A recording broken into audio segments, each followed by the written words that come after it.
এখন আমি আর মাছ ভাজবো, আর আর মাছে এই সবজিগুলো দেবো। আর মাছের জন্য তেল দিয়েছি, তেলটা ভালো করে গরম করে একটু নুন দিয়ে দিতে হয়, কারণ ফুটবে না। আর মাছের মধ্যে একটু আটা মাখিয়ে দিলে মাছটা এত ফাটে না। হয়ে গেল। এবার এই জিরে তেজপাতা একটু ফোড়ন দেবো এই তেলের মধ্যে, তারপরে এই সবজিগুলো ছেড়ে দেবো, তারপরে সবজিগুলো একটু ভাজা ভাজা হবে, তারপরে এই মশলাটা ছেড়লাম।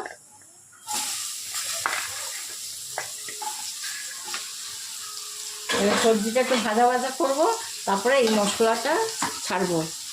মশলাটাও একটু ভালো করে ভেজে নিতে হবে, নিয়ে তারপরে জল দিয়ে দেবো। জল দিয়ে পরিমাণ মতো জল দিয়ে, জল একটু বেশি লাগবে কারণ এগুলো সিদ্ধ হবে, মাছটাও ভিজবে।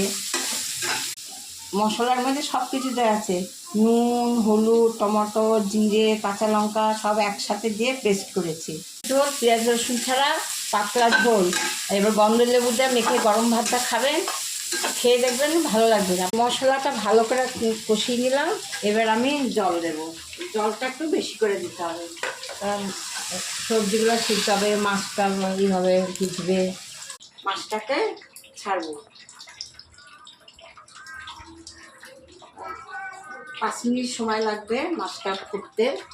হ্যাঁ, সবজিটাও সিদ্ধ হবে, মাছটাও নরম হবে।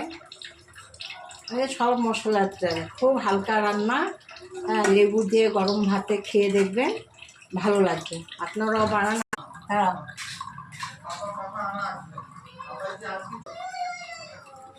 এখন আমি মাছের ডিমের বড়া ভাজবো। এর মধ্যে পেঁয়াজ, রসুন, আদা, টমেটো, কাঁচা লঙ্কা, বেকিং পাউডার, বেসন সব দিয়ে মাখিয়েছি। মেখে ভালো করে মেখে এবার আমি বড়াগুলো এক এক করে ভাজবো। এই ভাজছি বড়া, লাল হবে, লাল লাল হবে, নামিয়ে দেবো। মোটামুটি মাছের বড়াটা হয়ে গেছে, এই দুয়ে আর এখনই নামিয়ে দেবো।